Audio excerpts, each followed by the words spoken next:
Hello everybody, I'm Christian Wilson and welcome to What's the Deal? Let's get right to this week's topics. In NASCAR, the Cup Series headed to Kansas Speedway for the Superstar Batteries 400 last Thursday night.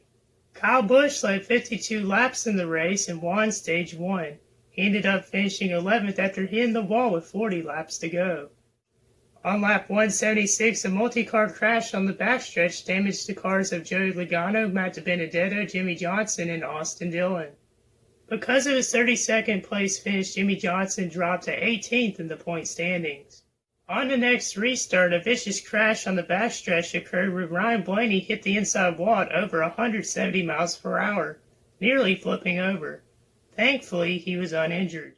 William Byron was leading in the closing laps and pitted for only 2 tires during the final caution period of the race. On the final restart, Kevin Harvick got by Byron and appeared to be heading to victory, but he was passed by Denny Hamlin with 12 laps to go.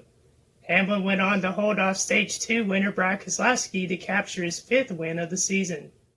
Martin Truex Jr. came home 3rd, Kevin Harvick 4th, and Eric Jones 5th. Keselowski moved up to 2nd in points, 97 points behind Kevin Harvick. In the National Football League, it was announced that there will be no preseason games, but there will still be training camps before the upcoming 2020 season. The New York Jets traded Jamal Adams to the Seattle Seahawks for Bradley McDougall, 2 first-round picks, and a 3rd-round pick in next year's NFL Draft. Washington announced that they are changing their team name to the Washington Football Team, which caused a lot of ire and disappointment around the sports world. It definitely is going to sound weird saying their name when talking about their games, that's for sure. In Major League Baseball, their season began last Thursday with many positives and ended the weekend with only a few negatives. Added in crowd noises and cardboard cutouts of fans caused mixed reactions among fans and players. However, the worst news of Major League Baseball in the first 6 days of action in the 2020 season was that 17 Miami Marlins players tested positive for the coronavirus. 2 games have been postponed because of the Marlins outbreak, which isn't a good sign. In the NBA, scrimmage games have been played over the past week in preparation for Thursday's season resume. Zion Williamson is expected to return to practice for the New Orleans Pelicans after leaving Orlando for 8 days because of a family emergency.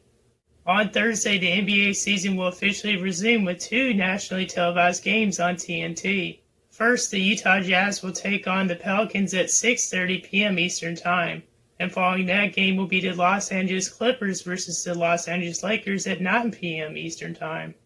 Also in the NBA, the New York Knicks have signed Tom Thibodeau to a 5-year contract to be their head coach. In boxing, it was announced that former champion 54-year-old Mike Tyson will be making a return to the ring to fight Roy Jones Jr. in an 8-round exhibition match on September 12th. It will be held at Dignity Health Sports Park in Carson, California, and can be seen via pay-per-view. You can check out my show each week on YouTube, Instagram, and Facebook. With this week's sports update, I'm Christian Wilson.